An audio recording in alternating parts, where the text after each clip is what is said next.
Hi mga Lods! Ito na yung bago nating storya. Mag-uumpisa ito sa prologue o panimula ng storya na pinapakilala ang pinakamalakas na martial artist sa buong mundo, ang leader ng Pacquiao clan na si Doku, yung nakilala din sa pangalang Sky Destroyer. Takot ang lahat sa kanya at sa Pacquiao clan dahil halos nasakop daw nila ang buong mundo ng martial arts. Pero, sa hindi alam na dahilan ay bigla na lang nawala si Doku Yung. Pagkatapos noon ay naghiwa-hiwalay na din ang kanyang clan pagkatapos ng ilang taon dahil sa kawalan nila ng leader. Lumipas naman na ang maraming taon at makikita natin na lumipat na ang ating storya sa isang kuweba na merong mga taong nag-uusap. Ito na pala ang kilalang Sky Destroyer at sinasabi nito sa kanyang kausap na hindi daw tama ang pinagkakalat ng lahat dahil ang totoo ay tinaksil siya ng kanyang mga kasama. Nagbanggit ito ng 4 na pangalan na sina Hebi, Giyong, Maxa, at Hanza. Sinabi nito na ang mga warrior pa na nangako sa kanya ng katapatan ang nagtangkang pumatay sa kanya. Bigla naman itong natawa at sinabi na hindi nila alam na buhay pa siya at nagpapagaling kaya humanda daw sila sa kanyang pagbalik. Ang kausap pala nito ay ang ating bida at sinabi nito sa matanda na mukhang alam na niya kung ano ang gusto nitong sabihin. Kailangan daw niyang patayin ang 4 na yun para ipaghiganti nito ang kanyang master. Nag-iba naman agad ang itsura ni Yong at tinanong kung paano naman niya nalaman ang kanyang iniisip. Medyo ulyanin na pala ang matanda dahil sinabi sa kanya ng ating bida na araw-araw daw niya itong sinasabi sa kanya ng paulit-ulit kaya alam na niya kung saan ito papunta.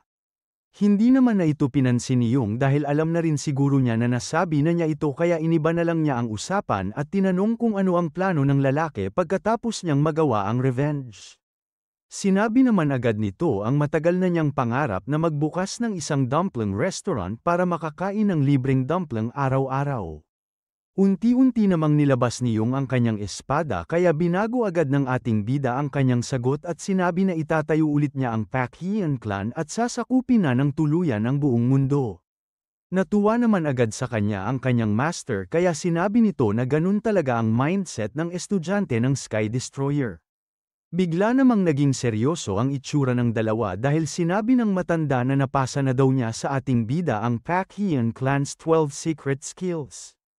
Pero, nagbago bigla ang mukha ng ating bida nung napansin niya na sasabihin na naman sa kanya ni Yong ang storya tungkol sa pagtaksil sa kanya ng kanyang mga kasama sa Pacquiao clan ng pang-ilang libong beses. Makalipas ang napakaraming taon ay dumating na ang araw na nawala na ang master ng ating bida. Kaya, hindi na ito nagsayang pa ng oras dahil agad na itong pumunta sa Central District para gawin ang huling habilin sa kanya ng Sky Destroyer. Pag-upo niya sa isang pwesto ay sinabi agad nito ang mga pangalan ng 4 na tao na kailangan niyang gantihan. Pinapangako daw niya, si Gang Yung na gagawin niya ang huling bilin sa kanya ng kanyang master at papatayin ang 4 na iyon. Nagulat naman ang ating bida nung narinig niya ang nagdala sa kanya ng pagkain na sinabi na patay na daw ang mga iyon. Hindi naman niya alam kung siya ang kausap nito kaya tinanong nito sa babae kung sino ang patay na tinutukoy niya. Narinig pala nito ang mga pangalang binanggit ni Gang at sinabing kilala niya ang mga ito dahil sila ang 4 na pinuno ng Pacquiao clan. Pero, matagal na rin daw patay ang mga ito dahil pagkatapos mawala ng kanilang pinuno na si Doku Yung ay naglaban-laban ang mga ito para makuha ang Pacquiao clan. At dahil doon, isa-isa na silang namatay hanggang sa masira na ang kanilang clan. Dinagdag pa ng babae na nangyari ang lahat ng iyon bago pa siya pinanganak pero alam daw ito ng lahat ng martial artist sa buong mundo. Habang umaalis ito ay niloko niya ang ating bida dahil mukha naman daw siyang martial artist dahil sa kanyang mga espada pero mukhang nag-training daw siya sa loob ng isang kuweba ng buong buhay niya. Hindi naman na sumagot doon si Gang dahil hindi pa rin niya alam kung ano ang iisipin sa impormasyong narinig niya. Nakatulala lang ito habang iniisip kung paano na ang kanyang revenge at ang lahat ng kanilang plano ng kanyang master. Mabilis naman nang lumipas ang isang taon at makikita natin na nasa isang kulungan ang ating storya. Pagkabukas ng bantay sa pintuan nito ay sinabi nila na pwede na siyang lumabas at tinanong kung meron ba siyang titirahan. Kung wala ay pwede naman daw siya nitong ipakilala sa isang noble family dahil madaling matanggap na bodyguard ang isang master sa martial arts na katulad niya. Hindi naman pumayag doon ang lalaki at sinabi na sa tingin daw niya ay hindi na siya ulit lalaban pa. Nanghiyang naman doon ang isang bantay dahil ang lalaking yun daw ang mag-isang tumalo sa Iron Horse Squad noong 1 taon. Sinabi naman ng kanyang kausap na tama siya pero hindi daw yun ang dahilan kung bakit siya nakulong. Habang nilalabanan kasi nito ang mga bandits ay dumating doon ang Royal Forces para tumulong pero inakala niya na kalaban din ang mga ito kaya napatay din niya ang mga iyon. Napabuntong hininga naman ang isa dahil kung wala daw gag-abay sa binatang iyon ay magiging malaki itong panganib sa hinaharap. Kaya, sana daw ay walang mangyari sa kanya na magsisilbing trigger nito para maging masamang tao. Habang umaalis ito ay nakasalubong niya ang isang lalaki na tumatakbo papunta sa mga bantay. Sinabi nito na dala na niya doon ang kanilang order na dumplings at mga inumin. Nung narinig naman ito ng lalaki ay tumingin siya doon at nakaisip ng isang ideya.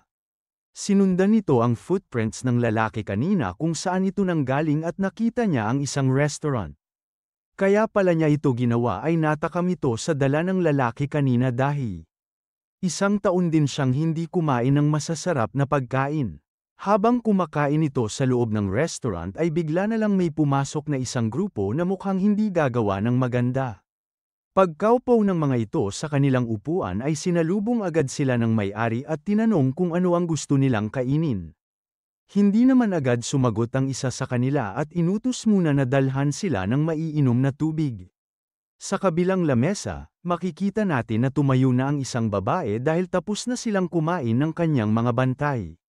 Napansin naman ito ng mga bagong pasok kaya tumayo na rin sila para sundan ang mga ito. Pagkadaan nila sa lalaki ay natabig ng kanilang leader ang kinakain nitong dumpling. Tinawag nitong Taba ang kanilang boss kaya napatigil ito sa paglalakad at tinanong kung hindi ba niya nakita na nasanggi nito ang kanyang kinakain. Agad namang tumingin sa kanya ang mga alalay nito ng masama at sinabi na ang lakas naman ng loob nitong batang ito. Pero, dahil nagmamadali sila at meron silang sinusundan ay sinabi ng kalbo na wag na lang nila itong pansinin at bayaran na lang ang nasayang nitong pagkain. Hindi naman sang-ayon doon ang dalawa pero wala naman silang magagawa kaya naghulog ang mga ito ng bar-iya sa harap ng lalaki. Pagkaalis nila sa loob ay sakto namang lumabas ang order na take-out nung babae na may kasamang 2 lalaki. Pero, napansin agad ng may-ari na wala na ang mga ito doon kaya inisip niya kung ano kaya ang kanilang gagawin dito. Habang nag-iisip sila kung ano ang gagawin ay dumating na doon ang matabang nag-deliver kanina at sinabi na natapos na siya sa kanyang trabaho. Dahil doon ay naisip ng may-ari na sabihin sa lalaking yun na isunod niya ang nakalimutang take-out ng babae at 2 lalaki na halos kalalabas lang. Hindi naman na nagreklamo doon ang Tabachoy dahil iyon ang kanyang amo kaya masaya na lang nitong sinunod ang kanyang utos. Nakikinig lang naman doon ang lalaki kanina dahil na-miss nitong kumain ng masarap kaya wala ito masyadong pakialam sa mga nangyayari. Medyo nakalayo ng doon ang hinahabol ni Taba kaya lumipat na ang ating storya sa gitna ng kabundukan. Pero, merong kakaibang nangyayari doon dahil makikita natin na merong tulo-tulo na dugo ng tao. Nanggaling pala ito sa mga bantay ng babae at ang may gawa nito ay ang 5 siraulo na sumunod sa kanila. Nagulat ang mga ito nung sinabi sa kanila ng kalbong boss na handa daw silang pakinggan ang huling habilin nila bago nila patayin ang mga ito. Dahil hindi na nakapagsalita ang mga ito sa takot ay unti-unti nang lumapit sa kanila ang 2 siraulo. Pero, natigil ito sa kanilang ginagawa dahil meron silang narinig na boses sa likod. Naglakad ito sa gitna ng lahat papunta sa babae at sinabi na buti na lang ay naabutan niya ang mga ito. Inabot sa kanya ni Tabachoy ang kanilang order at sinabi na nakalimutan daw niya ito sa kanilang restaurant kanina. Pagtanggap dito ng babae ay nagpasalamat agad sa kanya si Taba at sinabi na aalis na rin siya doon. Pero, bigla itong napatigil dahil naramdaman niya na merong hamarang sa kanya. Sinabi ng isa sa kanya doon na dahil nakita niya ang mga nangyari ay hindi na siya pwedeng umalis doon. Hindi naman ito alam kung ano ang sinasabi ng lalaki kaya tinanong nito sa kanya kung ano ba ang nangyayari doon. Ang akala nila ay nagkukunyari lang itong walang alam kaya binunot na agad niya ang kanyang espada para patayin ang Tabachoy. Pero, hindi niya ito natuloy dahil tinamaan ang lalaki ng isang barya sa ilong kaya napatalsik ito dahil sa lakas ng puwersa. Ang may gawa pala nito ay ang lalaki kanina pero hindi naman daw niya ito sinasadya. Ang inaasinta kasi nito ay ang kamay na may hawak ng espada kaso ang tinamaan nito ay ang ilong ng delivery boy. Pero, ngumiti na lang ito at nanghingi ng sorry dahil maiintindihan naman daw siya ni Taba pagkatapos niya itong iligtas. Pagkatapos noon ay nilabas na nito ang lahat ng barya na binigay nila sa kanya kanina sa restaurant. Pinitik niya ito papunta sa kanila at sinabing sobra daw ang kanilang binigay. Pero, hindi ito makapaniwala nung nakita niyang madali lang itong naiwasan ng lahat ng kasama ni Kalbo. Nainis naman ang mga ito sa ginawa ng lalaki kaya dahan-dahan na nila itong nilapitan. Natigil naman sila sa paglalakad nung narinig nilang sinabi ng kanilang boss na mukha siyang malakas para sa kanyang edad. Kaya, hindi na daw sila magsasayang pa ng oras dahil siya na mismo ang lalaban sa kanya. Dahil doon ay naglakad na ang lalaki papunta sa kanila habang sinasabi na nasira agad ang sinabi niyang hindi na siya makikipaglaban ulit. At nung handa na siya, sinabi nito kay Kalbo na wala siyang pakialam kaya kung gusto nila ay sabay-sabay pa silang umatake. Dahil hindi agad kumilos ang mga ito ay inunahan na sila ng lalaki. Mabilis itong napunta sa harap ng leader at siniko ito sa tiyan ng sobrang lakas. Dahil sa naging reaksyon ng Kalbo ay hindi makapaniwala sa kanila ang lahat ng nanunood. Para makasigurado ay sinuntok pa nito sa panga ang boss para tuluyan na talaga itong hindi makakilos. Dahil solido ang pagkakasuntok nito ay hindi na niya hinintay mahulog ang Kalbo sa lapag kaya mabilis na lang itong tumingin sa kanyang mga kasama at tinaong kung sino ang gustong sumunod. Pero, bigla na lang nag-iba ang itsura nito nung naramdaman niyang hinawakan siya ng malakas ng boss sa kanyang ulo. Bigla nitong sinabi sa lalaki na hindi masama ang kanyang lakas para sa kanyang edad pero hindi daw siya tatabla ng ganun-ganun lang. Kaya, hinawakan na din ito ang kanyang braso para hindi na talaga ito makatakas sa kanya. Pagkatapos noon ay tinanong ni Kalbo sa lalaki kung nabalitaan ba niya ang lalaki na taga-Hadong na naabot na ang level ng Vajra body. Hindi na niya hinintay ang sagot nito dahil bigla na lang niyang binuhat ang lalaki at sinabi na siya ang sikat na lalaking iyon. Sa isang iglap lang ay pinisil na ng boss ang katawan nito ng malakas kaya narinig ng lahat na merong nabali dito. At dahil wala na itong malay ay binitawan na lang niya ang katawan nito sa lapag. Maririnig na rin doon ang tawanan ng kanyang mga kasama at sinabi na masyado kasi siyang mayabang kahit hindi pa niya kilala ang kanyang kalaban. Natigil naman bigla ang lima nung narinig nila sa likod na may nagsabing hindi maganda ang kanilang ginawa. Ang tabatsoy na ito pala ay ang ating bida na si Gangyong at dinagdag pa nito na kung alam pala nilang mas malakas sila sa lalaking yun ay pinag-usapan na lang daw sana nila ito ng maayos at hindi na dinaan sa dahas. Kaya, tinanong nito ang babae sa likod kung pwede ba niyang turuan ng leksyon ang kanyang mga kasama. Habang sinasabi ng mga ito na hindi nila kasama ang mga iyon ay mabilis na siyang inatake ng mga siraulo. Pero, mabilis naman niyang binato ang kanyang mga barya papunta sa panga ng dalawang lalaki. Makikita natin na dahil doon ay bigla na lang silang nahilo ng sobra. Pagkalipas lamang ng ilang sandali ay hindi na nila ito kinaya kaya nahulog na lang ang dalawang ito sa lapag. Hindi alam ng lahat ng nanunood kung ano ang nangyari dahil sa sobrang bilis ng kanyang ginawa kaya tinanong nila ang ating bida kung siya ba ang gumawa noon. Hindi naman nito sinagot ang kanilang tanong dahil sinigurado muna nito sa kasama ng babae kung hindi ba talaga nila kasama ang limang iyon. Sinabi naman ng isang bantay na hindi talaga at pinaliwanag pa na sila nga ang may gawa ng kanilang mga sugat. Nung nakita ng boss na parang wala ito masyadong pakialam ay mahina nitong sinabi sa kaninang mga kasama na atakihin na agad nila ito habang hindi siya nakatingin. Pero, nung malapit na ang mga ito sa kanyang likod ay sinabi sa kanya ng kanyang mga kausap na mag-ingat siya.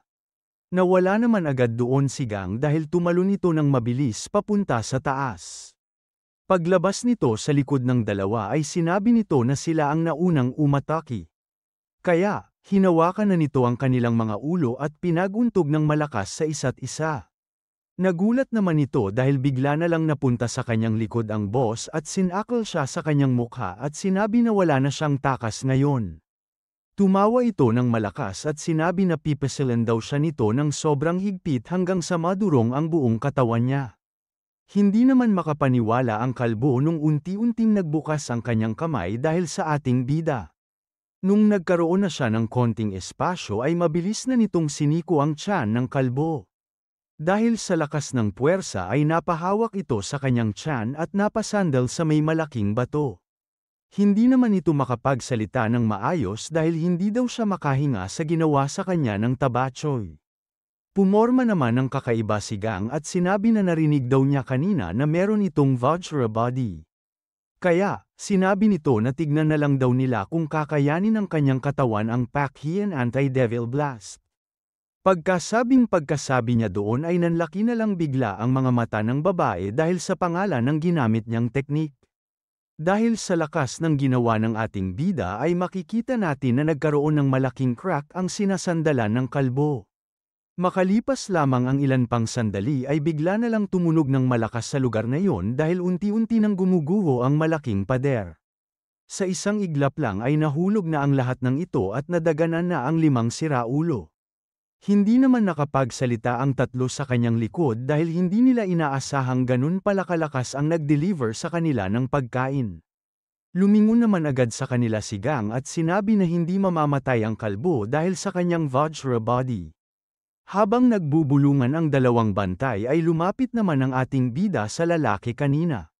Makikita natin na hindi pa rin makapaniwala sa kanyang nakita ang babae at inisip kung bakit kaya alam ng lalaking iyon ang teknik ng leader ng Pakhian clan. Pinindot-pindot ni Gang ang katawan ng lalaking walang malay at sinabi na medyo delikado ang lagay nito. Kaya, nilagay nito ang kanyang kamay sa dibdib ng lalaki at ginamit ang kanyang hilang teknik. Umepekto naman agad ito dahil pagkatapos niyang gamitin ang kanyang skill ay naubo ng dugo ang lalaki at ito daw ay nanggaling sa masamang nangyari sa kanyang katawan. At ayon sa ating bida, babalik na daw ang sigla nito pagkatapos ng 10 minuto. Bigla naman itong naalala na meron nga palang nakakita sa kanyang ginawa kaya tumingin agad ito sa kanila. Sinabi nito na kung pwede lang ay pagpumunta ulit sila sa kanilang restaurant ay wag daw nila itong sabihin doon. Wala naman itong naging problema para sa kanila kaya yumuko na lang ang mga ito at sinabi na makakaasa siya doon. Dahil ayos na ang lahat, yumuko na rin si Gang sa kanilang lahat at sinabi na babalik na siya sa kanyang trabaho. Pero, pinigil naman agad siya ng babae at tinanong kung rude ba kung tatanungin nito ang kanyang pangalan. Hindi naman ito gustong sabihin ng ating bida sa babae kaya sinabi nito na rude nga iyon. Pagkatapos noon ay tumakbo na ito ng mabilis dahil baka hinahanap na siya sa kanilang restaurant. Hindi naman alam ng daw-awa kung ano ang gagawin ng kanilang boss kaya sinabi na lang nila sa kanya na malakas nga ang lalaking yun pero wala naman siyang modo. Hindi naman makapaniwala ang dalawa dahil ang akala ng babae ay Mr. Rude ang pangalan na sinabi sa kanya ng ating bida. Sinubukan naman nilang ipaliwanag na hindi iyon ang kanyang pangalan pero hindi na ito nakinig sa kanila dahil parang nagkagusto ito sa ating bida. Lumipat naman na ang ating storya sa kanilang restaurant at pagkapasok doon ng ating bida ay sinigaw agad nito na nakabalik na siya. Dahil kanina pa ito wala ay tinanong agad siya ng kanyang boss kung ano ang nangyari sa kanya. Hindi naman ito naniwala kay Gang nung sinabi nito na nawala daw siya sa gubat dahil sa kanyang hinanap ng customer. Nung tumingin sa kanya ang matanda ay alam na agad nito ang nangyari at tinanong kung bakit na naman siya nakipag-away. Tumanggi naman agad doon ang ating bida pero tinuro sa kanya ng kanyang boss ang nagdudugo niyang ilong. Kaya, nagpalusot na lang ulit ito at sinabi na nadapa kasi siya kanina habang tumatakbo pa uwi. Hindi naman naniwala doon ang may-ari kaya sinumbong agad siya nito kay Yeri. Sumilip naman agad ang babae sa labas ng kusina nung narinig niya yun at tinanong mismo sa ating bida kung totoo bang nakipag-away na naman siya. Pinaalala nito sa kanya ang kanilang pangako na hindi na daw siya pwedeng makipag-away simula nung nagtrabaho siya doon 1 taon na ang nakalipas.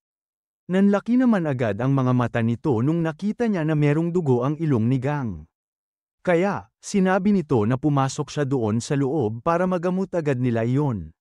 Sinabi din nito sa ating bida na sayang ang sinabi nito sa kanya dati na Pacquiao skills kung matatalo lang naman pala siya at uuwi doon na merong sugat. Hindi pa rin umaamin si Gang sa kanyang ginawa at pinipilit pa ring sabihin na nadulas lang daw talaga siya kanina. Lumipat naman muna ang ating storya sa ibang lugar at makikita natin dito na merong mga hinihingal na tao habang hawak ang kanilang mga espada. Nakatingin sila sa isang lalaki sa harap at sinabi na walang hiya talaga ang Miyu na yun. Hindi sila makapaniwala na tinaksil sila nito dahil ang buong akala nila ay kabilang ito sa kanila. Nilabas naman ni Miyu ang kanyang chain at sinabi na tama naman nagkanilang sinabi na kabilang ito sa kanila. Pero, habang hinahampas nito ang isa ay pinaliwanag niya na kailangan nilang intindihan na para sa kanya ay isa lamang itong business. Dahil sa lakas ng puwersa nito ay nawalan agad ng buhay ang lalaki na kanyang tinamaan. Pagkatapos noon ay sinunod na agad nito ang nasa kanan para matapos na siya sa kanyang trabaho. Inisip naman ng isa doon na yun na ang kanyang pagkakataon kaya habang meron itong ginagawa ay mabilis nitong inatake si Miyu. Inisip nito na yun lang ang kanyang tsansa kaya kailangan daw niyang mapatay ang siraulong yun bago pa niya makuha ulit ang kanyang chain. Napansin naman siya agad ng lalaki pero makikita natin na hindi man lang ito nagpanik.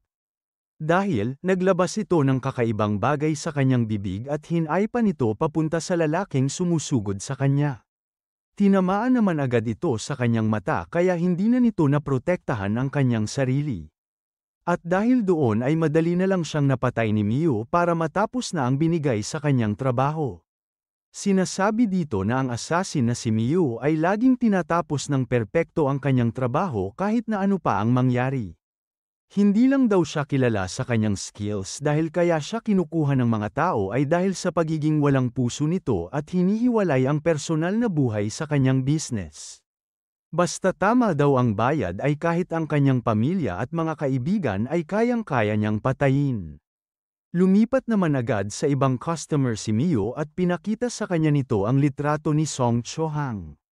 Pinaliwanag nito sa kanya na pinakasalan daw niya ang walang kwenta at mahirap niyang asawa at inalis sa kahirapan pero niloko lang siya nito. Ang sa tingin daw niya ay inakit siya ng babaeng yun para sa kanilang pera kaya kailangan daw niya itong patayin sa lalong madaling panahon. Sinabi naman sa kanya ng assassin na malas daw ang pumapatay ng babae pero kung sapat ang kanyang ibabayad ay gagawin niya ito. Sinabi naman sa kanya ng mayamang babae na walang problema sa kanya ang pera kaya sabihin lang daw nito kung magkano at gawin na agad ang kanyang trabaho. Bago sila magkasundo ay tinanong sa kanya ni Miyu kung gusto rin ba nitong ipapatay ang kanyang asawa dahil pwede daw siya nitong bigyan ng package deal. Hindi naman pumayag doon ang babae at sinabi na kahit galit na galit siya sa siraulong iyon ay ayaw pa niyang maging byuda. Lumipat naman na ulit sa ating bida ang storya at makikita natin na humihikab lang ito dahil nagbabantay lang siya sa labas ng kanilang restaurant. Wala pa kasi itong delivery kaya nandoon lang siya at sakto naman dahil tapos nang kumain ang mga customer doon. Habang umaalis ang mga ito ay sinabi nila na masarap ang kanilang pagkain kaya babalik daw sila doon sa susunod. Nung inaayos ni Gang ang kanilang lamesa ay napatingin agad ito sa tira nilang dumplings. Kaya, tumingin muna ito sa paligid para tignan kung merong nandoon at nung wala siyang nakita ay mabilis na niya itong kinain. Nagulat naman ito nung bigla na lang may tumama sa kanyang paa at tinanong nito kung ano ang kanyang ginagawa. Ito ang may-ari ng restaurant at sinabi nito sa ating bida na ilang beses ba niyang sasabihin na bawal siyang kumain ng mga tira ng ibang tao. Habang sinasabi nito na masasayang lang din naman yun kaya niya ito kinain ay makikita natin na lumalabas na rin doon si Yeri. Hindi na nito pinansin ang kanilang pagtatalo at tinanong na lang niya ang kanyang nanay kung saan ito pupunta. Dahil doon ay naglakad na lang ito palayo sa kanila at sinabi na meron siyang meeting kaya bukas na daw siya ng umaga uuwi. Tinawag namang lola ni Gang ang may-ari at sinabi na mag-iingat ito at huwag niyang kakalimutang kumain. Hindi naman yun nagustuhan ng matanda at sinabi na ang dapat itawag niya dito ay boss o kaya naman ay big sister o ate. At bago tuluyang makalayo, Pinaalala nito kay Gang na pag nakita niya ito sa ibang lugar ay wag na wag daw siya nitong kakausapin dahil kung hindi ay patay daw ito sa kanya. Nung tuluyan na itong nakaalis ay unti-unti nang tumingin si Gang kay Yeri.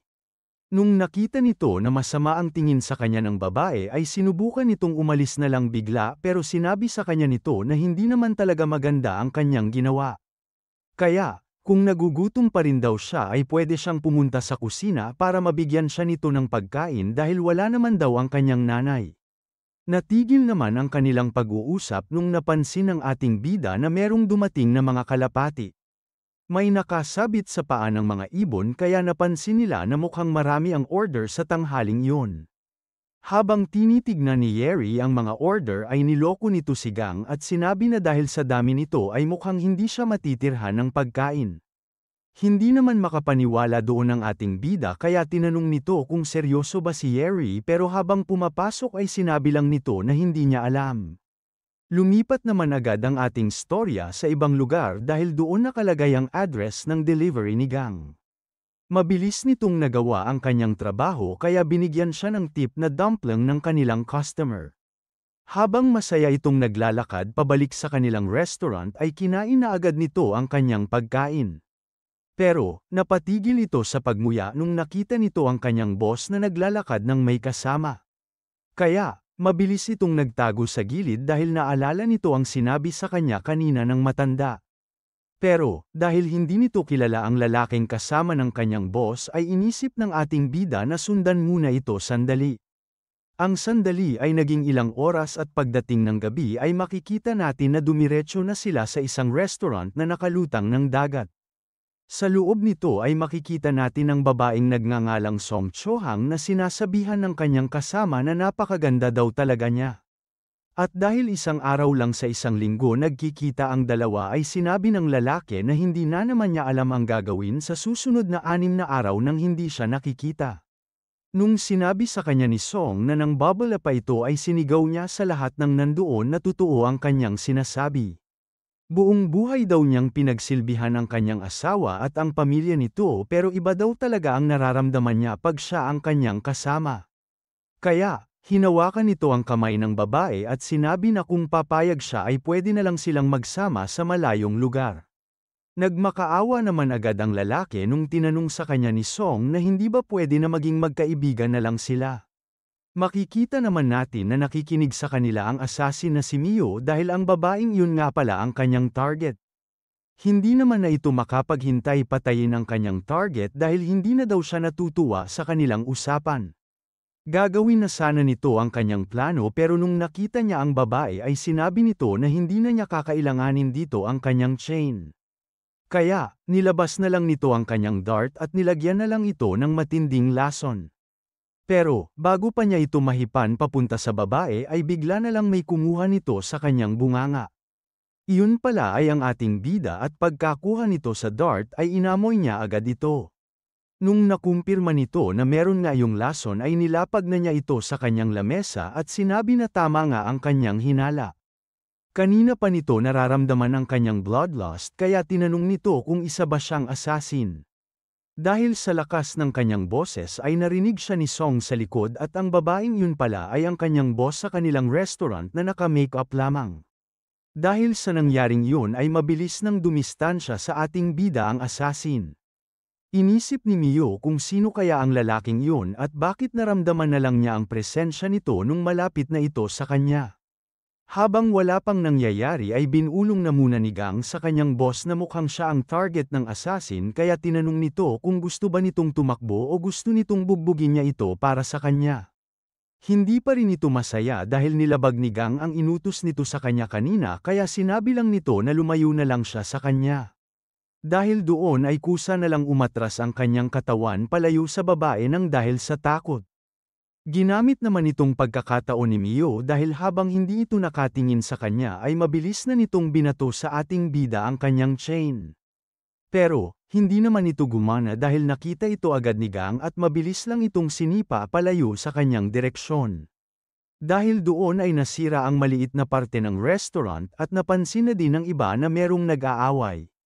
Gulong-gulo ang assassin sa ating bida dahil nagtataka ito kung paano nasalag ng tabachoy na iyon ang kanyang thousand soul chain na kayang hamali ng kahit ano. Inisip nito na nakatsamba lamang siguro ang lalaki kaya seryoso na nitong ginamit ang kanyang sandata laban dito. Dahil hindi masaya ang ating bida dahil nagalit sa kanya ang kanyang boss ay bigla na lang nitong hinawakan ang mabilis na chain na papunta sa kanya. Pagkatapos noon ay hinayla nito ang assassin papunta sa kanyang direksyon para mas marinig nito ang kanyang sasabihin. Seryoso nitong sinabi na dahil daw sa ginawa nito ay nagalit sa kanya ang kanyang boss at pagagalitan daw siya nito pag-uwi. Hindi na nito napigilan ang kanyang galit kaya sinuntok nito ng malakas ang kanyang ulo. Pero, nung nahimasmasan na ito ay napansin na ng ating bida na mukhang samobra ang ginamit niyang lakas. Kaya, bigla na lang nasira ang buong restaurant at nahulog na sa tubig. Buti na lang ay laging merong barko sa likod noon kaya mabilis nilang naligtas ang mga taong nahulog sa tubig. Sa loob naman ng barko, nagpaalam na agad si Song sa lalaki niyang kasama dahil kailangan na daw niyang umuwi. Tinanong naman siya nito kung sino siya kaya mabilis niyang hinawakan ang kanyang maka. Doon na nito napansin na nawala na pala ang kanyang make-up at pustiso. Dahil alam nito na nabuking na siya ng lalaki ay pinaginitan na lang nito ang ating bida at sinabi na hindi nito sinunod ang kanyang utos na huwag magpapakita sa kanya kahit na anong mangyari. Magpapalam na sana ulit ito sa lalaki pero nakita nito na mukhang sobra itong nalugmok sa nangyari. Kaya, naglakad na lang ang dalawa pabalik ng kanilang restaurant ng magkasama. Bigla namang nagsalita si Gang at sinabi sa kanyang boss na kung pwede lang ay wag sana niya itong sasabihin kay Yeri. Pero, dahil sa galit nito ay sasabihin daw niya sa kanyang anak ang lahat ng nangyari at kung paano na naman siya nakipag-away. Pagkatapos noon ay lumipat naman na muna ulit ang ating storya sa ibang lugar, sa isang assassin group na nagngangalang Wicked Flame Squad. Makikita dito ang isang daga na nilalapitan ang pagkain na nakalagay sa gitna ng lapag. Pagkatapak nito sa tamang pwesto ay bigla na lang nasira ang lapag at nahulog ito sa isang trap. Lumapit naman agad dito ang mga nasa squad at sinabi sa kanilang Sister Ran na gumana na naman ng walang isyu ang kanyang ginawa. Kahit daw ang napakagaan at napakasensitibong daga ay nalinlang ng kanyang trap. Sinasabi dito na ang pinuno ng Wicked Flame Squad ay si Ran na kilala din sa palayaw na death designer at ang gusto nito ay makilala bilang isang artist kesa sa pagiging assassin. Pagdating ng hapon ay merong pumunta sa kanilang lugar at sinabi na ang litratong binigay sa kanila nito ay ang pinuno ng Golden Dragon Pillar na si Thunder o kilala din sa palaway na The Brutal Sword. Pinangako daw sa kanila ng lalaking yun na poprotektahan sila nito pero wala na daw itong ibang ginawa kundi ang ubusin ang kanilang resources. Kaya, sinubukan nilang mag-hire ng mga assassin para patayin ito pero pag hindi ito gumagana ay sila naman ang pinaparusahan nito. Pumunta sila sa Wicked Flame Squad dahil narinig daw nila na wala silang pruwebang iniiwan sa kanilang trabaho. Ngumiti naman sa kanya si Ran at sinabi na tama ang kanyang narinig dahil pinagmumukha lamang nilang aksidente ang kanilang pagpatay kaya hindi sila gagantihan nito pag hindi iyon gumana. Pagkatapos noon ay nag-usap pa sila sandali kung magkano ito at kung saan nila ito gagawin at nung ayos na ang lahat ay umalis na din doon ang mga lalaki. Mabilis naman ang lumipas ang ilang oras at makikita natin na nagtrabaho na agad ang mga babae at nagawa na ng kanilang leader ang trap. Nililinis na lamang ito ni Ran para wala na daw talaga silang maging problema dito. Nung sinabi ng leader na tapos na talaga ito ay pinalakpakan agad siya ng kanyang mga kasama. Sinabi ng mga ito na sa unang tingin ay mukhang kaya nitong suportahan ang bigat ng napakaraming tao kaya wala daw mag-aakalang hindi nito kakayanin ang bigat ng isang daga. Nag-usap-usap na ang mga ito para planuhin kung ano ang gagawin pagkatapos nilang magawa ang kanilang plano kay Thunder. Habang sinasabi ng isang babae na doon lang dadaan ang kanilang target ay bigla namang dumaan doon ang ating bida dahil meron itong delivery. Natigil bigla sa kanilang usapan nung napansin na nila ang nangyari. Tinanong sila ni Ran kung nakita ba nila ang yun at sinabi ng isa dito na para daw itong tao o kaya naman ay baboy dahil sa sukat nito. Hindi naman makapaniwala doon si Ran dahil sigurado daw siya na maayos ang pagkakagawa niya sa trap na yun. Pero, alam naman niya sa kanyang sarili na meron talangang dumaan doon at hindi ito nasira. Kaya, sinubukan niya itong tapakan dahil inisip nito na baka meron ngang mali sa kanyang ginawa. Pero, dahil sa ganda ng kanyang pagkakagawa ay bigla na lang nasira ang buong tulay. Habang sinusubukan nilang iligtas ang kanilang leader ay makikita natin na merong nakakita sa kanilang ginawa. Ito pala ay ang kanilang target na si Thunder at dahil sa nakita niyang iyon ay inisip nito na siya daw sana ang nahulog doon. Sa ibang parte naman ng lugar na iyon, makikita natin na binigay na ni Gang ang order ng matanda na galing sa kanilang restaurant. Natigil naman ito sa kanilang pag-uusap nung narinig nila na may mga kumakatok sa pinto nito. Meron pala silang ginawa na kinagalit ng matanda kaya nanghingi na ng tawad ang mga ito sa kanilang chief monk at sinabi na itigil na daw nito ang 10 araw niyang fasting. Hindi naman alam ng mga ito na araw-araw pa rin siyang kumakain ng dahil sa ating bida pero dahil nagtatampo pa rin ito ay sinabi lang niya na umalis na lang sila doon. Siya daw ang masusunod kung gusto niyang kumain o hindi kaya wala daw silang pakialam doon. Lumingon naman na ito kay Gang para sabihin na ganun ulit ang kanyang order para bukas pero nakita nito na wala na siya doon. Kahit araw-araw itong ginagawa ng Tabachoy ay hindi pa rin daw alam ng chief kung paano siya nakakaakyat sa lugar na yun. Pero, hindi na niya ito iisipin pang masyado dahil kung hindi naman daw ito gagawin ng lalaki ay mamamatay na talaga siya sa gutom. Lumipat naman ulit sa Wicked Flame Squad ang ating storya at makikita natin na nililinis na ulit ni Ran ang lapag para magmukha itong normal. Sinabi nito na buti na lang ay nagdala sila ng X-Tang gamit kaya nakagawa agad siya ng isa pang trap para sa kanilang target. Pero, hindi pa rin nawawala sa kanilang isipan ang nangyari kanina kaya sinabi ng isa na maaaring isang martial arts master ang dumaan doon kanina. Ayon daw sa kanyang mga narinig ay kaya nilang kumilos ng sobrang tahimik at pwede din silang gumalaw ng sobrang bilis kung gugustuhin nila. Inisip naman ni Ran na hindi yun posibleng mangyari dahil sigurado daw siya na kahit sinong master ay hindi makakalakad sa kanyang mga trap. Kaya, itigil na daw nila ang usapang iyon at hintayin na lang nilang dumaan doon ang kanilang target. Naintindihan naman agad ng kanyang mga kasama ang sinabi nito kaya nanghingi na sila ng tawad sa kanilang leader at sinabi na hindi na nila ito babanggitin ulit.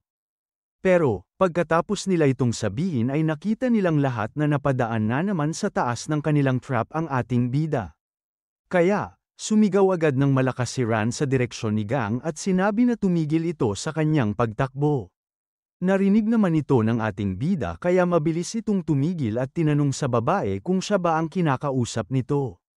Pinalapit nito sa kanya si Gang para masigurado nito kung gumagana ba talaga ang ginawa niyang trap. Hindi naman makapaniwala ang leader nung nakita niyang madali lang itong nakatawid kaya naghulog ito ng maliit na bato sa lugar kung saan niya ginawa ang kanyang trap.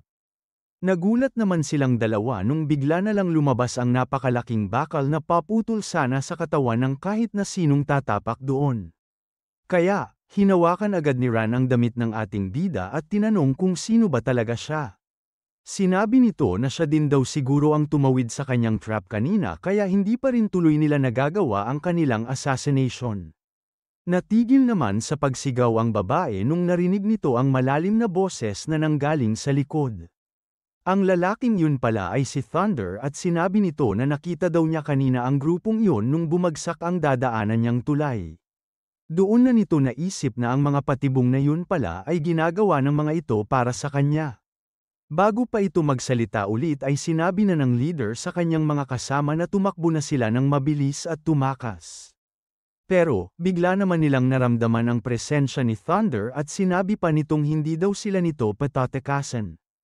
Ang una niyang nakita ay ang ating bida kaya hindi na ito nagsayang pa ng oras at mabilis na itong inatake. Sinabi naman sa kanya ni Gang na mukhang nagkaroon sila ng hindi pagkakaintindihan dahil hindi naman daw siya nito kaaway. Hindi naman natuwa si Thunder dahil nagawang iwasan ng Tabachoy na iyon ang kanyang espada. Kaya, inatake nito ng paulit-ulit ang ating bida pero makikita natin na hindi talaga ito gumagana. Pagkalipas pa ng ilang segundo ay makikita natin na hindi na natutuwa si Gang sa kanyang ginagawa. Kaya, Mabilis nitong pinagsusuntok ang siraulo at sinabi na hindi naman talaga siya kasali sa kanilang gulo. Pagkatapos noon ay natauhan na naman ang ating bida at napansing sobra na naman ang ginamit niyang lakas. Kaya, mabilis na lang itong tumakbo pabalik ng kanilang restaurant at sinabi na wala naman atang nakakita sa kanyang ginawa. Pero, ang hindi nito alam ay nakita ng buong Wicked Flames Squad ang lahat ng nangyari. Pagkatapos noon ay nag-celebrate agad ang mga ito dahil tama daw ang inisip nila na isang master nga ang Tabachoy na yun at niligtas pa sila nito. Nag-alala naman ang mga ito nung nakita nila na hindi nagsasalita ang kanilang leader. Pero, nung nilapitan nila ito ay doon na nila nakita na mukhang nahulog ata ang loob nito sa ating bida. Lumipat naman na ang ating storya sa kanilang restaurant dahil natapos na ni Gang ang lahat ng kanyang delivery. Makikita dito na masayang nakatingin si Yeri kay Gang dahil nasasarapan ito sa kanyang luto. Nung napansin naman ito ng ating bida ay tinanong nito sa babae kung meron ba siyang dumi sa kanyang mukha kaya nagtawanan agad ang dalawa. Kitang-kita naman ito ni Ran sa kanyang telescope kaya hindi agad ito nakapagsalita. Nalungkot na rin doon ang kanyang mga kasama at sinabi na sayang daw dahil meron na pala itong girlfriend. Nagalit naman doon ang kanilang leader dahil ang akala nito ay meron ding gusto sa kanya ang ating bida. Binali nito ang kanyang telescope at sinabi na humanda daw siya dahil gagawa siya ng espesyal na trap para sa Tabachoy na yun na kahit ang multo ay kayang hulihin. Bago yun, lumipat na muna ang ating storya sa isang alaala at makikita dito ang dalawang magkapatid na naglalaro ng rock paper scissors. Inisip ng umaalala nito kung paano daw kaya kung siya ang nanalo sa labang yun at ang kapatid niya ang kinuha ng masamang tao para sa pambayad ng utang ng kanyang tatay. Tinanong nito kung mag-iiba kaya ang kanyang kapalaran kung iyon talaga ang nangyari. Bumalik naman na sa kasalukuyan ang ating storya at makikita natin na nakakulong pala ang lalaki na nag-iisip noon. Nung narinig ng kanyang mga bantay na gumawa ito ng tunog ay bigla na lang nila itong pinaghahampas. Tumingin naman sa kanila ang nasa harapan at sinabi nito sa kanyang mga kasama na magdahan-dahan muna dahil hindi pa daw doon ang kanyang libingan. Sakto naman itong nakakita ng isang malaking puno kaya sinabi nito na dahil hindi pa makalakad ang kanilang binugbog ay pwede muna silang magpahinga sa lilim. Bago naman pumunta doon, dinuraan na muna ng isang bantay ang ulo ng lalaki para lalo pa itong mainis. Dahil nasaktan nito sa ginawa ng mga iyon ay bigla na lang itong nahulog sa lapag ng una ulo. Unti-unti nitong tinaas ang kanyang ulo para tumingin sa tatlong guard at naalala na naman nito ang mga nangyari sa kanya dati kaya sinabi nito na simula nung natalo siya sa kanyang kapatid sa rock paper scissors ay hindi na siya natalo ulit sa larong yun. Habang nag-uusap-usap ang mga bantay ay hindi nila namamalayang tumatayo na pala ang kanilang bilanggo. Nung unti-unti itong naglakad papunta sa kanila ay doon na nila napansin na nakakakilos na pala ulit ito.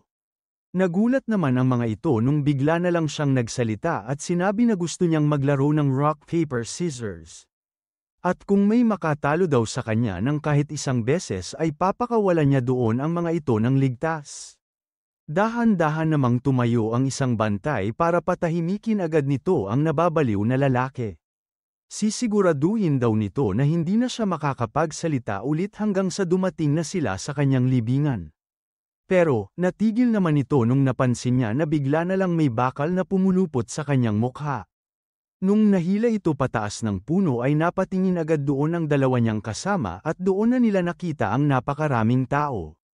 Nakatingin lang sa kanila ng seryoso ang lalaki habang ginugulpi ng mga kasama nito ang mga bantay. Pagkatapos noon ay lumapit na sa kanya ang iba dito para subukang alisin ang nakalagay sa kanyang katawan. Makalipas lamang ang ilang sandali ay nagawa na nila itong tanggalin at nanghingi agad ng tawad ang mga ito sa lalaki dahil medyo na late daw sila. Nagsalita na rin naman ang iba doon at sinabi na hindi nila alam ang sasabihin dahil tatlo lang kasi ang bantay na kasama ng kanilang boss.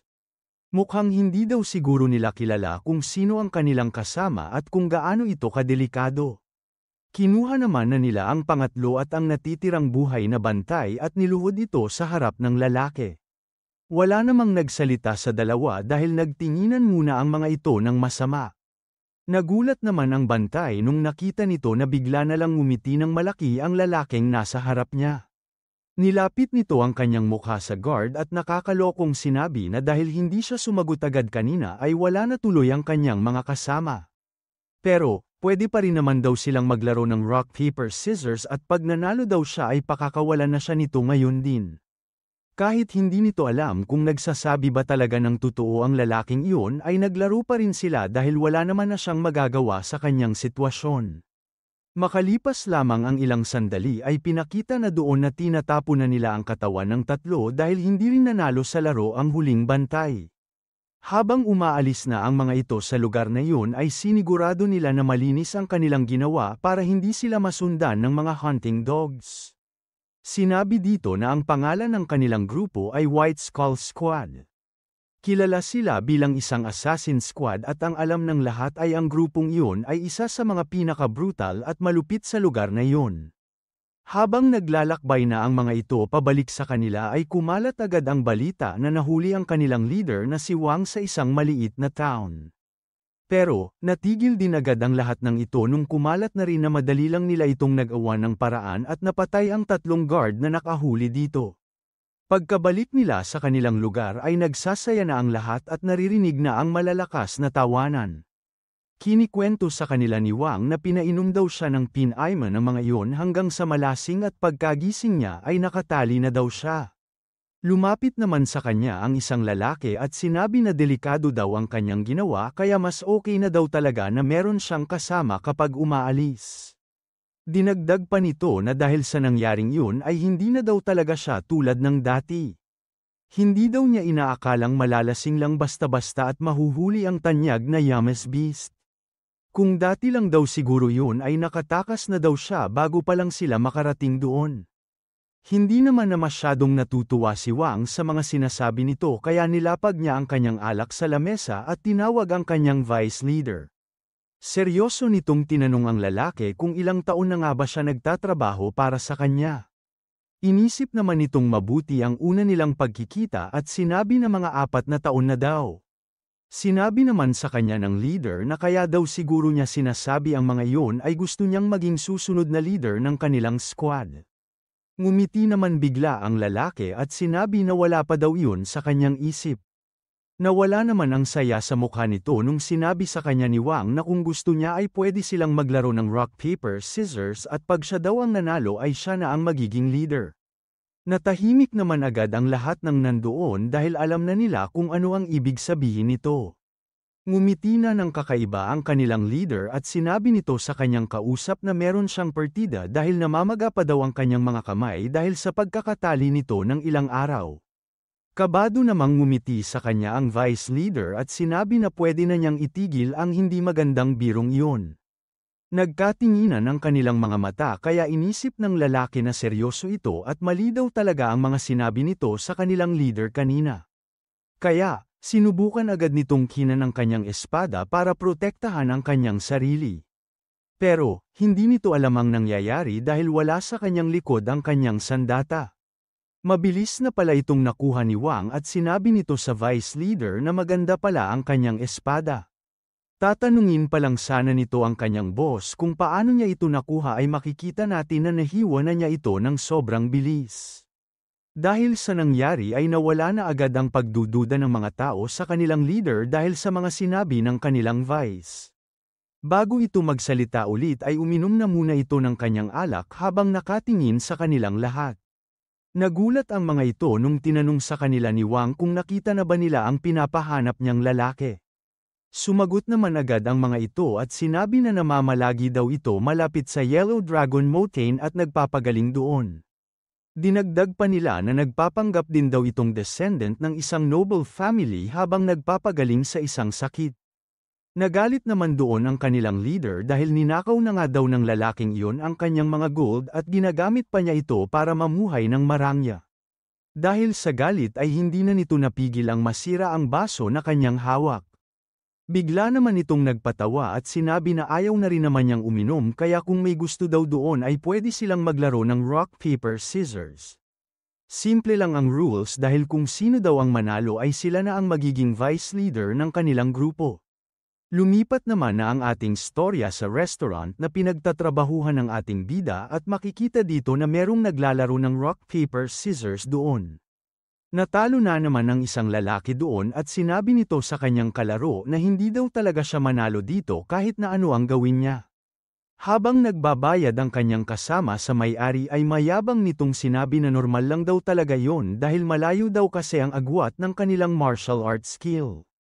Sinabi naman sa kanya ng kanyang kalaro na wala namang kinalaman ang martial arts sa pagiging magaling sa rock paper scissors. Pinaliwanag niya kung bakit meron itong kinalaman dahil ang resulta daw ng larong yun ay nangyayari sa isang iglap lamang. Ang normal na tao kasi ay hindi na kayang baguhin ang kanilang binato pag nakapagdesisyon na sila. Kaya, para masigurado ang panalo sa larong yun ay kailangan nilang basahin ang gagawin ng kalaban at mag-adjust sa pinakahuling segundo. Magagawa lang daw yun ng isang tao na merong malawak na kaalaman at karanasan sa martial arts. Makikita naman doon na handa nang umalis ang ating bida para sa kanyang delivery kaya nagpaalam na ito kay Yeri. Sakto namang lumabas ang may-ari pagkaalis ni Gang at sinabi na si Mr. Nam na naman siguro ang nag-order ng napakaraming dumplings na yun. Ayon sa kanilang narinig, ang lalaking yun ay isang descendant ng isang noble family at nagpapagaling lang daw ito sa Yellow Dragon Mountain. Simula daw nung marinig ng matanda ang mga balita tungkol sa lalaki ay gusto na daw niya itong makita ng personal. Lumipat naman na ulit ang ating storya sa ating bida at makikita dito na tumatakbo pa rin ito papunta kay Mr. Nam. Sa kabilang parte ng kanyang nilalakaran ay nakita siya ng White Skull Squad kaya sinabi ng mga ito na pwede daw silang magtanong sa lalaking yun ng direksyon. Kaya, pagdating doon ni Gang ay pinatigil agad siya ng isang lalaki. Tatanungin na sana nito ang ating bida para makaalis na agad sila pero naamoy nito ang kanyang dala. Kaya, pinalibutan agad siya ng mga ito at sinabi na ibaba nito ang kanyang dala. Nang hingi naman agad ng tawad sa kanila si Gang dahil hindi daw yun para sa kanila. Kahit anong pilit ang gawin nila kay Taba ay nakikita ni Wang na hindi pa rin talaga ito pumapayag. Kaya, tinawag siya nito at sinabi na gusto nito ang kanyang ugali. Naiintindihan daw siya nito dahil hindi naman pwedeng ibigay na lang niya ang kanyang dala sa mga lalaki na hindi niya kilala. Pero, dahil gutom na daw talaga sila at ayaw din naman niyang magbigay ay pwede na lang silang maglaro ng rock paper scissors para makapagdesisyon. Pag nanalo daw si Gang ay pwede na siyang umalis agad pero pag siya daw ang nanalo ay iiwan niya ang lahat ng kanyang dala doon at puputulan din nila ang isa niyang kamay. Hindi naman na nag-isip ang ating bida dahil nagmamadali na ito kaya sinabi niya sa matanda na pwede na agad nila itong umpisahan. Akala ng boss ay naloko niya ang Taba Choi pero hindi na lang niya namalayan na natalo na pala siya agad sa kanilang laban. Kaya, masaya nang umalis doon ang ating bida at sinabi na meron pa siyang pupuntahan. Hindi naman alam ng mga tao doon kung ano ang mangyayari kaya hinihintay lang nilang magsalita ang kanilang leader. Nung natauhan na ito ay bigla na lang itong sumigaw ng malakas at sinabi na kunin nila ang lalaking iyon at dalhin ito sa kanya ngayon din. Makalipas lamang ang ilang sandali ay dumating na doon ang dalawang lalaki na inutusan ni Wang para habulin ang nakatalo sa kanya. Sila ang pinakamabilis sa White Skull Squad kaya hindi makapaniwala si Wang nung sinabi nila na hindi daw nila ito naabutan. Nagpaliwanag naman agad ang mga ito at sinabi na kakaiba daw ang bilis ng Taba Choi na yun at mukhang kabisado niya ang pasikot-sikot sa lugar na yun.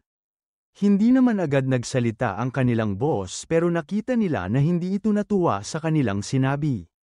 Kaya, bigla na lang itong kumalma at sinabi na naiintindihan naman niya yon dahil unang beses nilang pumunta sa lugar na yon.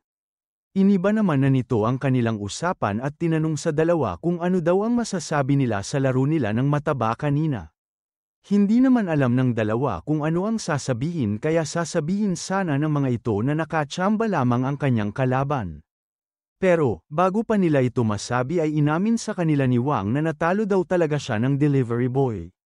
Dahil inamin ito ng kanilang boss ay sinabi na rin ng dalawa na natalo nga siya pero pwede naman siyang bumawi dito sa susunod. Dinagdag naman ng leader na isang round lang siya natalo kaya hindi pa tapos ang kanilang laban. Best of 3 ito kaya meron pa daw siyang pagkakataong manalo sa laro kung natalo niya si Taba ng dalawang sunod. Hindi naman alam ng kanyang mga kasama kung ano ang sasabihin dahil ngayon lang daw nila narinig na nagpalusot ang kanilang boss. Bigla itong tumingin sa kanilang dalawa ng seryoso at sinabi na dahil hindi nila nahuli ang lalaki ay sila ang magtutuloy ng kanilang laban. 2 rounds daw ang kanilang gagawin at pag nanalo sila sa kahit isa doon ay tatanggapin na talaga niya ang kanyang pagkatalo. Hindi naman makapaniwala doon ang dalawa dahil alam na agad nila kung saan ito pupunta. Nakita naman ni Wang ang reaksyon ng dalawa kaya sinabi nito na tsambahan lang naman ang larong iyon dahil natalo nga siya kanina ng isang delivery boy. Lumipat naman na ulit sa ating bida ang storya at makikita natin na dumating na ito sa bahay ni Mr. Nam. Napangiti naman agad ng malaki ang lalaki nung nakita nito ang mga dala ng delivery boy. Sinabi nito sa ating bida na sakto ang kanyang dating dahil kanina pa daw siya nagugutom ng sobra. Dahil doon ay sinabi na sa kanya ni Gang na kung ganun ay pwede na siyang umalis at kung meron pa daw itong gusto ay magpadala lang ito ng kalapati. Sinabi sa kanya ni Nam na hintayin lang niya ito dahil lagi na talaga siyang kukuha kaya binigay na nito sa kanya ang bayad para sa mga order.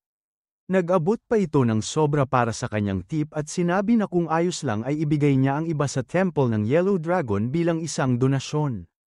Napansin naman agad ni Gang na lagi niya itong ginagawa kaya sinabi sa kanya ni Nam na ginagawa lang naman daw niya iyon para makatulong.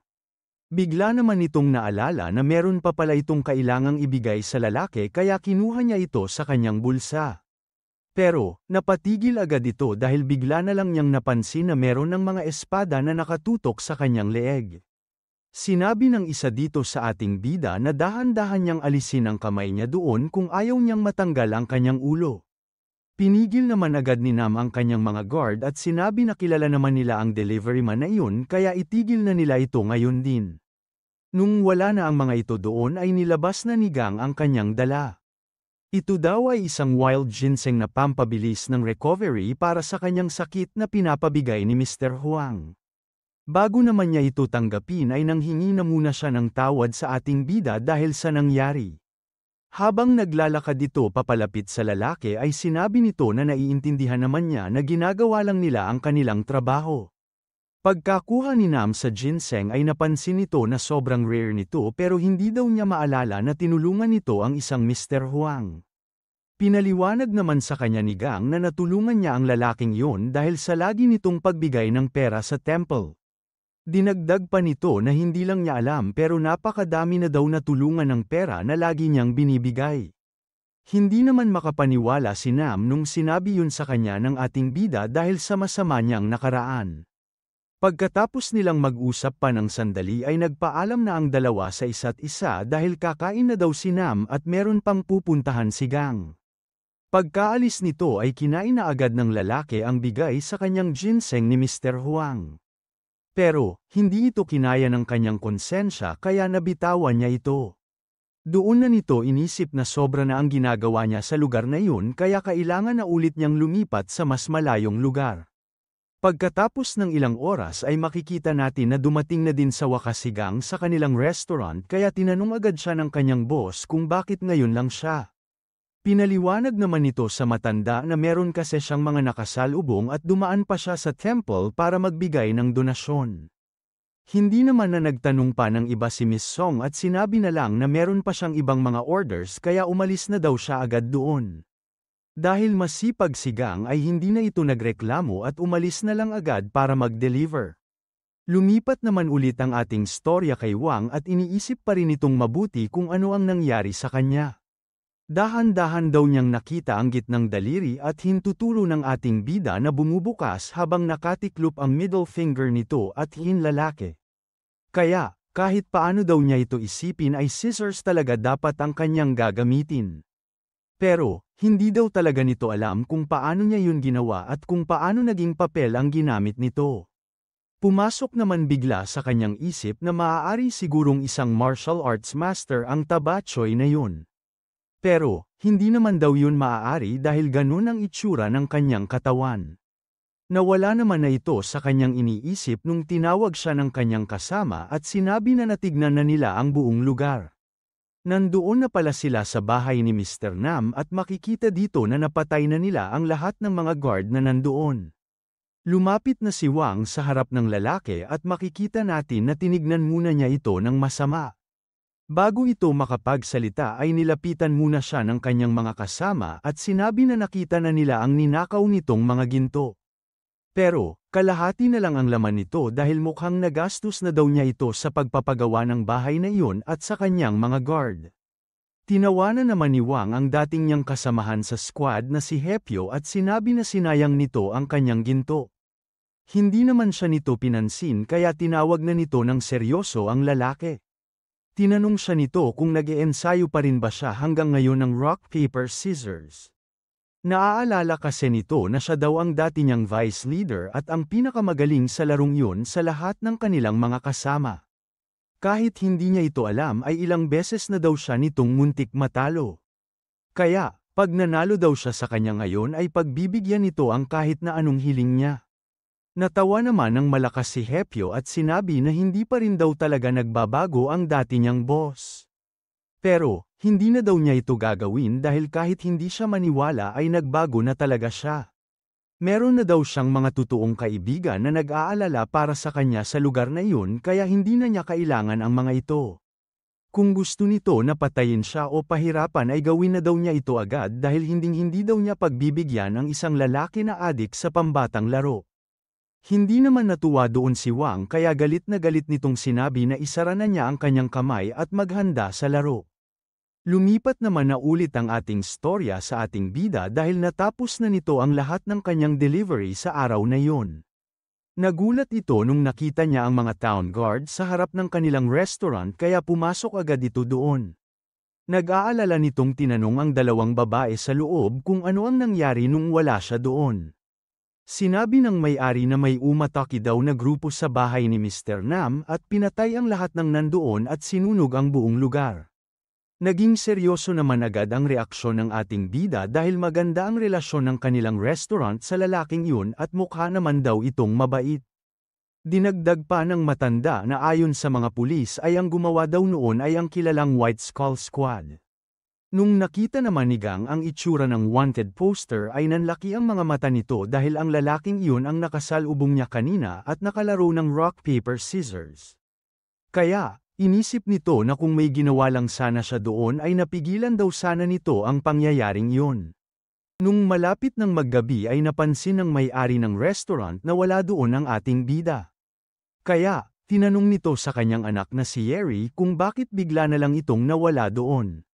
Sinabi nito sa kanyang nanay na ang sabi lang nito sa kanya ay meron daw siyang nakalimutan sa temple ng Yellow Dragon kaya kukunin daw muna niya ito doon. Hindi naman totoo ang sinabing iyon ng ating bida dahil makikita natin na sa bahay ni Mr. Nam ito pupunta. Habang malayo pa ito ay nakita na niya agad ang mga bangkay na inaalis doon ng mga tauhan ng White Skull Squad. Dahil doon ay nagmadali na ang ating bida dahil medyo malayo pa siya sa lugar na iyon. Makikita natin na mabilis nitong dinaanan ang iba't ibang parte ng kagubatan habang sobrang bilis na tumatakbo. Makalipas lamang ang ilang sandali ay nakikita na talaga ni Gang ang kanyang pupuntahan kaya naghanda na agad ito. Tumalon ito papunta sa madilim na parte ng bahay dahil nakita niya na merong mga nagbabantay sa gate nito. Nagulat ang dalawa nung bigla na lang nilang nakita ang ating bida na naglakad ng mabagal papunta sa kanila. Ngumiti naman ito sa kanila at sinabi na sila nga ang kanilang hinahanap at tinanong nito kung nasa loob ba ng bahay na iyon ang kanilang boss. Sa loob, makikita natin si Wang na nag-iinom lamang kasama ang kanyang mga kasama habang nakapalibot sa isang bonfire. Nag-uusap ang mga ito nang bigla na lang bumukas ng dahan-dahan ang pinto sa kanilang harapan. Nagulat ito dahil nakilala agad niya ang lalaki na tumalo sa kanya kaninang umaga. Napansin na din ito ng lahat ng nandoon kaya natigil agad ang lahat ng kanilang ginagawa. Kaya, tumayo ang lahat ng nandoon at hinawakan ang kanilang mga sandata para maghanda. Napatingin naman sila sa kanilang boss dahil pinatigil nito ang lahat ng nandoon. Sinabi niya na hindi nila kailangang mag-alala dahil iyon lang naman ang delivery man na nakasalubong nila kanina. Natuwa naman doon ang ating bida dahil hindi na daw pala niya kailangang magpakilala dahil naaalala siya ng kanilang boss. Nabigla naman ang lahat ng nakaharang nung sumigaw si Wang at sinabi na umalis sila sa kanilang harapan. Mabilis naman nila itong sinunod kaya makikita natin na wala nang nakaharang sa kanilang dalawa. Ginamit na ulit nito ang nakakaloko niyang ngiti at tinanong sa ating bida kung ano ang ginagawa niya doon. Buti na lang daw ay siya na mismo ang pumunta dahil hindi na sila mahihirapang hanapin pa siya kung saan-saan. Nag-iba naman ang ekspresyon ng leader nung sinabi ni Gang ang mga salitang rock, paper, scissors. Kaya daw siya nandoon ay dahil naalala niya ang mga sinabi nito kanina na mahilig siyang maglaro noon. Nagulat ang lahat nung sinabi pa ng ating bida na mahilig din siya doon at hindi pa daw siya natatalo kahit kailan. Natawa naman ang karamihan ng nandoon dahil hindi daw siguro alam ng tabachoy na yun na nakatsamba lamang siya kanina. Kalmado namang sinabi sa kanila ng kanilang boss na huwag silang maingay. Pag meron daw siyang narinig na kahit anong tunog galing sa kanila ay hihilahin niya mismo ang kanilang mga dila. Pagkatapos noon ay tumingin na ulit ito kay Gang at tumawa na ng malakas.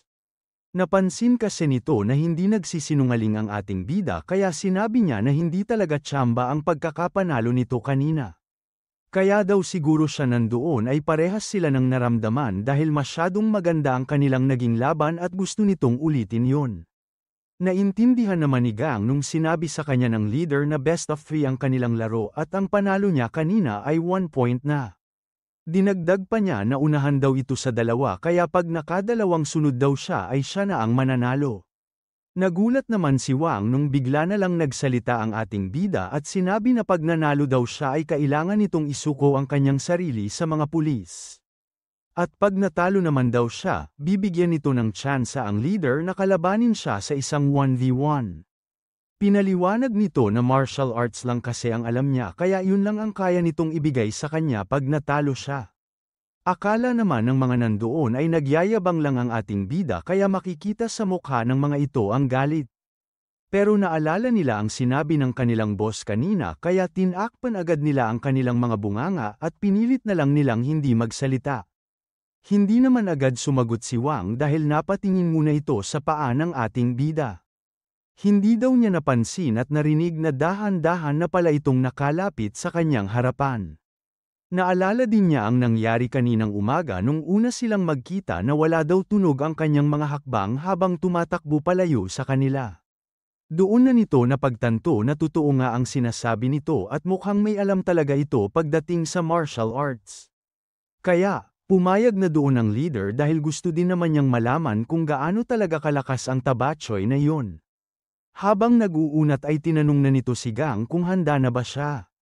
Nag-focus na ng maayos si Wang at inisip na kahit ano pa ang ginawang trick kanina ng ating bida ay hindi na daw ito gagana ngayon. Pero, sasabihin pa lang sana nito ang mga salitang rock, paper, scissors ay nagbato na agad ng gunting si Gang. Hindi naman makapaniwala doon ang leader at ang buong squad kaya hindi agad nakapagsalita ang mga ito. Tinignan naman ng masama ni Wang ang ating bida at tinanong kung ginagawa ba niyang biro ang kanilang laro. Pero, seryoso lang at hindi nagsasalita si Gang kaya nakita nito na hindi talaga nagbibiro ang kanyang kalaban. Dahil sa lakas ng nilalabas na aura ng ating bida ay bigla na lang nag-iba ang tingin sa kanya ng leader. Nung naramdaman nito ang tunay na lakas ni Gang ay doon na niya napagtanto na hindi daw talaga niya ito kayang labanan. Kaya, dahan-dahan na nitong binato ang papel para hindi niya makalaban ang delivery man. Dahil hindi naman nakikita ng mga nanunood ang nakikita ng kanilang leader ay hindi makapaniwala ang mga ito na nagpatalo na lang siya bigla.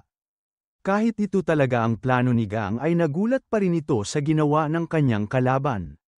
Kaya, pagkatapos noon ay naglakad na ito palabas ng bahay at sinabi kay Wang na kailangan niyang tuparin ang kanilang pastahan. Hindi naman natuwa ang lahat sa ginawang pambabastos ng tabachoy na yun sa kanilang leader kaya naglakad na ang mga ito para sundan siya. Pero, alam ni Wang kung ano ang mangyayari sa kanila kung ginawa nila ito kaya sinubukan niya silang pigilan. Pero, dahil sa takot ay walang lumalabas na boses sa kanyang bunganga. Ilang sandali pa lamang ang lumilipas ay nakaramdam na agad ng napakalakas na presensya si Wang. Kaya, kahit takot na takot pa rin ito ay sinilip niya kung ano ang nangyari sa kanyang mga kasama. Hindi ito ang totoo niyang nakikita pero ang nararamdaman niya ay merong isang napakalaking tigre sa kanyang harapan. Lalo itong nanlumo nung sinabi sa kanya ng ating bida ang kanyang pangalan na Yames Beast Wang. Kailangan daw niyang siguraduhin na gagawin niya ang kanyang pangako dahil kung hindi ay babalikan daw siya nito. Makikita natin na hindi na talaga kinaya ni Wang takot sa kanyang loob kaya parang bigla na lang siyang tumanda ng sobra. Pagdating ng umaga ay makikita natin na bumalik na sa kanilang restaurant ang ating storya. Sa loob nito ay maririnig natin na pinag-uusapan dito ang mga nangyari sa White Skull Squad at kung paano naaresto ang mga ito. Hindi daw nila alam kung ano ang nangyari pero pagdating doon ng mga pulis ay hindi na makagalaw ang lahat ng kanilang miyembro. Ang malala pa doon ay sumuko daw mag-isa ang kanilang leader dahil natalo ito sa sarili niyang laro na rock, paper, scissors. Muntik daw nila itong hindi makilala dahil sa itsura nito pero nalaman nila na siya ang Yames Beast na si Wang dahil sa kanyang tuldok sa ulo. Buti naman daw ay nahuli na ito dahil masyado na kasi silang lantad sa paggawa ng hindi maganda kahit saan sila pumunta. Nung narinig ng may-ari na natalo ang kanilang boss sa rock, paper, scissors ay inisip nito na hindi daw ang ating bida ang gumawa noon. Pumusta si Yeri na hindi ito gagawin ni Gang kaya nung nakumpirma nila ito ay hiningi na agad nito sa kanyang nanay ang bayad. Hindi naman agad ito binigay sa kanya ni Miss Song dahil hindi pa naman daw sila sigurado na hindi talaga si Gang ang gumawa noon. Narinig naman ng ating bida ang kanyang pangalan kaya lumapit agad ito sa kanila at tinanong kung bakit sila nito pinag-uusapan. Hindi naman na ito sinagot ni Yeri kaya iniba na agad nito ang usapan at tinanong kung nabili ba niya ang lahat ng ingredients para sa araw na yun. Bago ito makasagot ay bigla namang sinabi ng matanda na si Gang ang pinakawalang kwenta sa rock, paper, scissors na kilala niya kaya tinanong nito kung nanalo na ba ito sa buong buhay niya. Inamin naman nito na hindi talaga siya magaling doon pero sinabi niya na nung kailan lamang ay nanalo siya ng 2 sunod na beses. Ayon sa mga kwento, meron daw isang sikat na shaman na nagngangalang Sung Sim na merong palayaw na Celestial Maid. Kilala ang kanyang kapangyarihan sa buong Murm kaya lagi siyang pinupuntahan ng kung sino-sino sa kanilang palasyo. At bago siya mamatay ay binili nito ang kanyang anak sa kanyang mga kasama at sinabi alagaan sana nila ito at palakihin ng isang normal na babae. Pero, obsessed sa kanyang kapangyarihan ang pinagbili na niya nito kaya hindi nila sinunod ang gusto ng babae. Pinagkalat nila sa lahat na nagkaroon ng anak si Sung Sim at nakuha daw nito ang kapangyarihan ng kanyang nanay. Kaya, mabilis kumalat ang balitang iyon at nagkaroon agad ito ng mga tagapaniwala at tagasunod. Pero, dahil sumusobra na sa dami ang mga tagasunod nito ay inutos na sa kanila ng Lord ng lugar na iyon na itigil na nila ito at bumalik na sa normal nilang buhay. Hindi naman pumayag doon ang mga believers ng bata kaya wala nang nagawa ang kanilang Lord kundi gamitan sila ng puwersa. Pagkatapos ng 8 araw ng matinding laban ay natapos na din ito sa wakas at nahuli na nila ang mga natitirang tagasunod. Pero, dahil meron silang hindi nahuli ay sinunog ng mga ito ang kanilang palasyo para damay-damay na daw ang lahat. Ginawa nila ito para kung hindi daw sila papayag ang ituloy ang kanilang ginagawa ay sabay-sabay na lang daw silang mawawala. Hindi naman alam ng Celestial Baby kung ano ang nangyayari dahil pagkagising nito ay wala na siyang ibang nakita kundi apoy. Pagkatapos ng pinakitang yun ay lumipat na ulit ang ating storya sa restaurant at makikita natin dito si Yeri. Habang binibigay nito ang mga order ng customer ay napalingon nito sa pinto at tinanong kung bakit daw merong baby na nandoon. Pagkaalis nito ay tinignan naman agad ng mga lalaki ang kanyang tinutukoy. Pero, kahit anong tingin nila sa buong lugar ay wala naman silang nakitang baby. Kaya, bigla na lang silang napasigaw ng malakas at sinabi na wala namang ibang tao doon kundi silang 3. Dahil dito ay nawalan na ng gana ang kanilang mga customer kaya bigla na lang silang umalis. Pagkatapos noon ay sakto namang lumabas ang kanyang nanay galing sa banyo dahil masakit daw ang tiyan nito. Nakita naman nito ang lamesa na pinagkainan kanina ng kanilang customer kaya nilapitan niya ito para linisin. Nagtaka ito nung nakita niya na merong isang buong plato doon ng dumplings na hindi man lang nahawakan. Kaya, Tinanong agad nito si Yeri kung siya ba ang nag-serve noon sa lamesang yun. Sinabi naman nito sa kanyang nanay na siya nga at napansin din daw nito ang kasama nilang baby. Nung narinig yun ng matanda ay mabilis itong tumakbo palayo kaya sinabi agad sa kanya ni Yeri na umalis naman na ito kasama ng dalawang lalaki. Pinagalitan naman agad nito ang kanyang anak at pinaalala ang kanyang sinabi dati na bawal siyang mag-serve ng pagkain. Pinaliwanag naman nito na nasa banyo kasi siya at nasa harap si Gang kaya wala na siyang nagawa kundi ang ibigay ito sa kanila. Makikita naman natin na nilinis na ng ating bida ang lamesa dahil wala na doon ang mga customer. Habang nilalapit niya ito papunta kay Yeri ay bigla na naman sumakit ang tiyan ng matanda kaya tumakbo agad ito pabalik ng banyo. Hindi naman alam ng babae kung ano ang sinasabi sa kanya ng kanyang nanay dahil nung nakita nito ang mga plato ay wala namang natira dito. Ang hindi nito alam ay mabilis na pala itong nakainigang kaya hindi na ito nagsalita at mabilis na lang umalis doon. Sakto naman ang punta niya sa harap ng pinto dahil merong mga bagong customer na dumadating. Dinala agad niya ito sa kanilang upuan at tinanong kung ano ang gusto nilang kainin. Habang kumakain ay tinanong ng isa doon kung nabalitaan ba ng kanyang mga kasama ang nangyari sa Hang's Manor. Hindi naman alam ng dalawa kung ano ang kanyang tinutukoy kaya sinabi sa kanila ng lalaki ang haunted house na malapit sa kanila. Ayon daw sa mga kwento, ang multo sa lugar na yon ay ang mismong may-ari ng mansyon na may pangalang Great Hong. Ang hindi lang daw niya maintindihan ay paano naging isang multo ang isang tao na kagaya niya at naging haunted house pa ang pinakamamahal nitong tirahan. Ang kinamatay daw nito ay heart attack kaya hindi daw niya nasulat sa isang dokumento ang kanyang last will. Sinasabi daw ng iba na kaya siya hindi makaalis sa lugar na yon ay meron siyang importanteng sikretong binabantayan. Sumagot naman bigla ang kanyang kausap at tinanong kung meron na bang sumubok hanapin ang treasure sa lugar na yon. Sinabi nito merong sikat na shaman na pumunta doon nung isang linggo para subukang kausapin ang multo at palayain ito pero hindi daw nila ito kinaya at umalis doon ng sobrang takot. Ayon sa mga sabi-sabi ay naging makapangyarihang espiritu na daw ito dahil sa tagal na niyang nagbabantay doon. Dahil sa kanyang kwento ay natakot na rin ang kanyang mga kasama kaya sa ibang lugar na lang daw silang dumaan pauwi sa kanila. Dahil walang tao sa kanilang restaurant ay makikita natin na narinig nila Yeri ang lahat ng kanilang pinag-usapan. Makalipas lamang ang ilang minuto ay natapos na rin silang uminom at kumain kaya nagpasalamat na sa kanila ang ating bida habang umaalis. Mabilis na ring lumipas ang oras kaya makikita natin na madilim na sa labas. Sanabi ng may-ari na kailangan na daw niyang magpahinga kaya iiwan na daw niya doon ang dalawa para maglinis. Wala naman itong problema sa kanila kaya sinabi sa kanya ni Yeri na siya na daw ang magsasara doon. Nung nasigurado na nito na nakapasok na sa kanyang kwarto ang kanyang nanay ay tinawag na agad nito ang ating bida.